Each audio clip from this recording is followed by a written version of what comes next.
신앙 고백하심으로 새벽기도 시작하겠습니다. 나는 전능하신 아버지 하나님 천지의 창조주를 믿습니다. 나는 그의 유일하신 아들 우리 주 예수 그리스도를 믿습니다. 그는 성령으로 잉태되어 동정녀 마리아에게서 나시고 본디오 빌라도에게 고난을 받아 십자가에 못 박혀 죽으시고 장사된 지 사흘 만에 죽은 자 가운데서 다시 살아나셨으며 하늘에 오르셔 전능하신 아버지 하나님 우편에 앉아 계시다가 거기로부터 살아있는 자와 죽은 자를 심판하러 오십니다. 나는 성령을 믿으며 거룩한 공교회와 성도의 교제와 죄를 용서받은 것과 몸의 부활과 영생을 믿습니다. 아멘. 하나님의 말씀 로마서 1장 18절에서 19절 말씀 봉독에 올리겠습니다. 하나님의 진노가 불의로 진리를 막는 사람들의 모든 경건하지 않음과 불의에 대하여 하늘로부터 나타나나니 이는 하나님을 알만한 것이 그들 속에 보임이라. 하나님께서 이를 그들에게 보이셨느니라. 아멘. 하나님을 알만한 것이 사람 속에 있다. 이 말이 무슨 말일까요? 어쩌면서 유대인들은 이스라엘 백성들은 광야에서 모세로 하여금 율법을 줬죠. 그 율법으로 하여금 하나님을 경외하도록. 근데 실상은 율법을 지키고 준행할 수 없잖아요. 모세로 하여금 율법을 줬을 때 우리는 이 율법을 지킬 수가 없습니다. 하나님 말씀 율법은 좋지만 우리가 지킬 힘이 없습니다. 능력이 없습니다. 율법을 지킬 만한 그런 인간성의 됨됨이 없습니다. 이래야 되는데 아멘, 율법을 지키겠습니다. 그렇게 하답해 버렸어요. 그래서 모세가 지킬 수 없다는 것을 알고 그런데 그들이 또 지킨다고 하니 그래서 피를 그들에게 다 뿌려줬던 거예요. 왜? 그 피가 죄를 입술로 지금 지킨다고 하는 거 돌아서면 못 지킬 거 뻔히 알잖아요. 그러면 하나님 앞에 죄인 되어 있는 거예요. 그 문제를 어떻게 할 거예요? 그럼 그들 스스로가 죄 문제가 처리가 안 되어지면 그 이들 마음에 뭐가 문제가 되겠어요? 하나님 없다. 그렇게 되어버리는 거예요. 그러니까 율법이라는 것은 장차 오실 예수 그리스도의 예표, 하나의 그림자로서 준 것이지 그 율법을 통해서 구원받고 복받는 거 아니었어요. 그래서 율법이라는 것은 뭐 마음을 다하고 힘을 다하고 뭐 예스라고 그러잖아요. 또 신명기 28장 보면 들어가도 복을 받고 나가도 복을 받고 율법을 지켜서 그렇게 말했죠. 근데 어떻게 그 율법을 지키겠어요? 그러면 그 율법대로 지키고 못했어요. 들어가도 나가도 복 받는데 그 다음에 지키지 못하면 신명기 28장 자세히 봐보세요. 저주가 임하는 거예요. 그러니까 율법 아래 저주 가운데 있었던 우리잖아요. 율법 아래 거기에 저주 아래 있었던 것이죠. 그러니까 율법은 장차 오실 예수 그리스도의 하나의 모형이기 때문에 그분이 바로 누구예요? 예수 그리스도죠. 그래서 예수 그리스도께서 율법 아래 있는 자를 속량한 거예요. 율법 아래 있는 자를 속죄하는 거예요. 율법 아래 있는 자를 대속하는 거예요. 율법을 통해서 뭘 알았어요? 죄를 깨달았어요. 율법을 통해서 뭘 알았어요? 율법을 통해서 우리가 하나님 앞에 못 가는구나. 하나님, 이 율법을 통해서 내가 하나님 앞에 갈 수 없는데 하나님께 갈 수 있는 길을 열어주세요. 그게 바로 그래, 내가 길이다, 내가 진리다, 내가 생명이다. 바로 오실 예수 그리스도로 하여금 단 한 번에 예수가 하나님 앞에 드려졌잖아요. 그 단 한 번이라고 한 것 때문에 영원한 속죄가 되고 단 한 번 속에 하나님의 거룩함을 입는 거예요. 그런데 오늘 말씀 속에 하나님을 알만한 것이 자기 속에 있다고 그랬어요. 이스라엘 백성들은 모세 율법이 있잖아요. 그러면 우리가 이스라엘 백성 아니었잖아요. 우리가 다 그들로 말하면 우리가 다 이방인이었어요. 하나님도 없고 하나님의 율법도 없었어요. 그런데도 불구하고 오늘 우리가 핑계할 수 없다, 이 말은 무슨 말이냐면 너희들 속에서도 다 하나님을 알만한 것이 너희 속에 있다는 거예요. 바로 그게 뭡니까? 율법보다 더 애리한 양심이 있잖아요. 양심의 소리를 들으면 내가 어찌할꼬, 이 양심에서도 어떻게 하면 구원받을꼬 하고 우리가 구하고 찾았을 때에 하나님으로 하여금 그 은혜와 긍휼을 입을 수 있는 거 아니겠어요? 하나님을 알만한 우리 속에 뒀는데도 불구하고 오늘 그 하나님을 찾고 구하고 그런 사람이 없어요. 오늘 그것을 지금 지적하잖아요. 예? 하나님을 알만한 것이 그들 속에 보임이라 하나님께 이를 그들에게 보이셨니라. 그러면서 거기 20절 한번 봐보십시오. 창세로부터 그의 보이지 아니한 것들, 그의 영원하신 능력과 신성이 그의 만드신 만물에 분명히 보여 알지니라. 그러므로 그들이 핑계치 못할지라.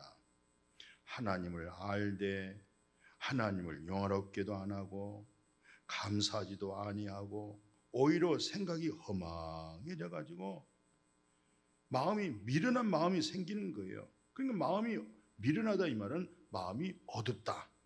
예, 스스로 지혜 있다 하나 어리석게 되어 썩어지지 아니하는 하나님의 영광을 썩어질 사람과 새와 짐승과 기어다니는 뭐예요? 다 동물의 모양으로 우상으로 바꿔버린 거예요. 그래서 오늘 사람들이 등산이나 또 봄철 한번 봐보십시오. 그 아름다운 꽃들 보십시오. 아름다운 자연을 보십시오. 근데 그 사람들은 야, 아름답다, 좋다, 그 정도만 알아요. 아름답다는 것을 알아요. 좋다 알아요. 예. 근데 여러분과 저는 어떻습니까?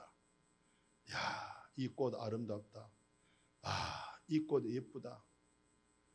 참, 이 꽃 누가 만들었을까? 우리의 전능하신 아버지 하나님이 이 꽃의 아름다움, 이걸 만드셨다. 그러니까 이 꽃이 누구에게 인도해요?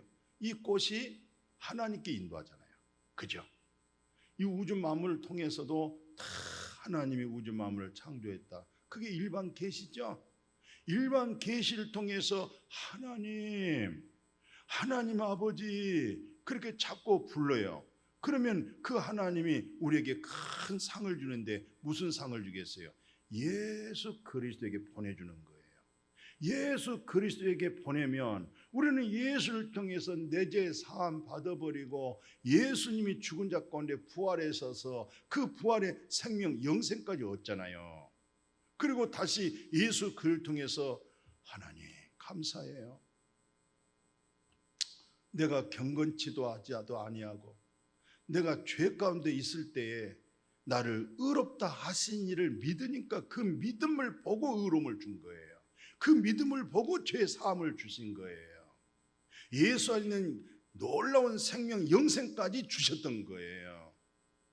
근데 오늘 많은 사람들이 우주 만물을 창조하신 그 아름다움, 나를 새 보십시오. 물고기 있는 그 물고기들 그 색깔 그 보십시오. 땅 위에 있는 모든 꽃들과 아름다운 열매를 보십시오. 그게 어떻게 저절로 됐겠어요? 그게 바로 조물주 창조자 하나님이 창조했잖아요. 누가요? 우리 아버지가, 우리 아빠가 다 만드셨어요.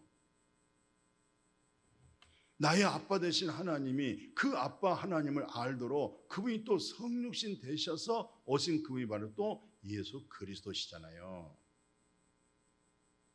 하나님 독자 아들 주시고 생명 주신 거 감사해요. 예수님 감사해요. 하나님이 나를 이처럼 사랑하사 독생자 주셨구만요. 죄 없는 아들에게다가 내 죄를 전가시키고 아버지 사랑이 너무 강해요. 너무너무 그 사랑이 마음에 증음이 돼요. 우리는 그렇게 고백할 수가 있잖아요. 그게 다 구원받은 사람들입니다. 거듭난 증거죠. 그 다음에 24절 25절 보십시오. 하나님께서 그들을 마음의 정욕들을 그냥 내버려 뒀다고 그랬어요. 예.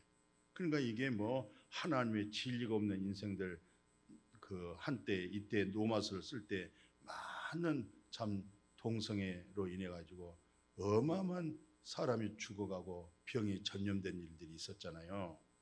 그러니까 마음에다가 하나님을 두기 싫어하니까 또 하나님 어떤 분이에요? 그냥 마음에 상실한 대로 그냥 내버려 버리는 거예요, 그냥. 그래서 마음에 상실한 대로 내버려 두니까 다 합당한 일을 한다고 그러잖아요. 그 28절 이하에 보십시오. 마음에 하나님 두기를 싫어하며 하나님께서 그들을 상실한 마음대로 그냥 내버려 둬버려요. 합당하지 못한 일, 그게 다 뭐예요?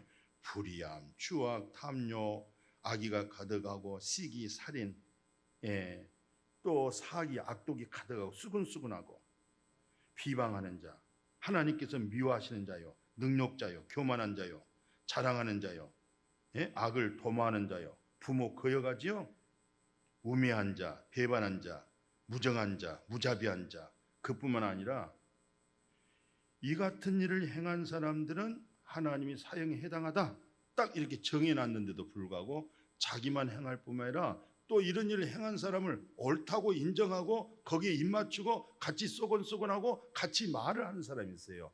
그 중에 보세요. 여기 21가지잖아요.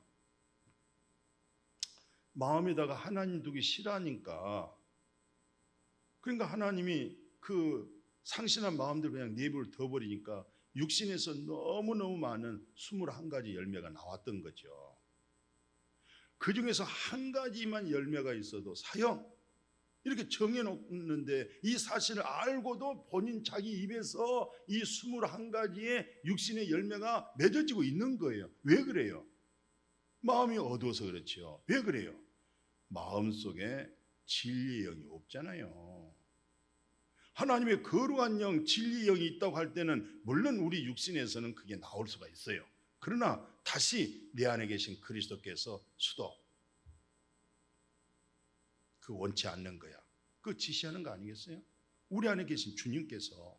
그러나 주님이 없다고 할 때는 뭐 어쩔 수 없죠. 육신에서는 뭐 이 열매가 맺어질 수밖에 없잖아요. 그래서 오늘 말씀 하나 더 볼게요. 그 2장 5절에서 8절이잖아요. 그 5절 6절 보니까 다만 네 고집 회개하지 아니한 마음 그걸 따라서 하나님의 진노 날, 하나님의 의로운 심판이 나타난다는 거예요. 그 심판이 다 뭐 때문에? 자기 고집 때문에 그래요. 뭐 고집이 망한단 말이 있잖아요. 자기 고집, 하나님 앞에 고집 부려서 뭘 얻을 수 있어요? 고집 부릴 때가 있어야지. 아니 고집 부릴 때다 부려야지. 하나님 앞에 내 고집을 세워가지고 거기서 무슨 덕이 있고 뭘 받을 만한 게 뭐가 있게? 심판밖에 없어요. 오늘 이 말씀을 통해서 이제 고집을 버려야 되겠어요. 그래서 마지막 이렇게 말해요. 참고 선을 행하면서 영광과 존귀를 구하는 사람들, 하나님의 영광과 하나님의 존귀함을 구하는 사람들에게는 영생으로 영원한 생명으로 갚아주시고, 당을 지어서 진리를 따르지 아니하는 불의한 자에게는 하나님의 진노, 하나님의 분노를 쌓는 거예요. 자, 이제 이 말씀만 한번 생각해 보세요.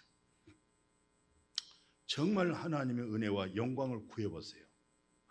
하나님이 영생을 주시는 거예요. 영생을 맛보게 해주는 거예요. 그러나 반대로 여기 있는 말씀처럼 진리를 따르지 않고 당을 지어, 당 아시죠?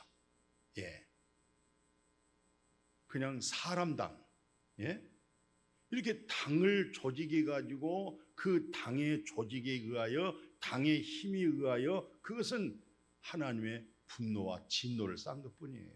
오늘 우리는 당을 짓지 않고 오늘 성경에 말한 대로 오직 하나님의 영광, 하나님의 존귀함을 통하여 영생의 풍성함을 하나님께로부터 공급하고 사라질 수 있기를 주님의 이름으로 축복합니다.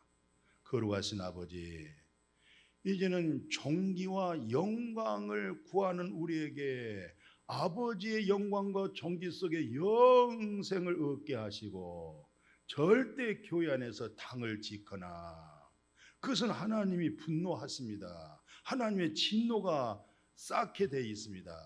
하나님의 분노와 진노를 삶 속에서 무슨 선한 것이 있으며 아름다운 사랑이 있겠어요? 존귀와 영광을 구하는 그런 믿음으로, 아버지, 우리 속에 계신 영 있죠? 우리 속에 있는 양심 있죠? 거기서 주의 음성을 듣게 하여 주옵소서. 예수님의 이름으로 기도드렸습니다. 아멘.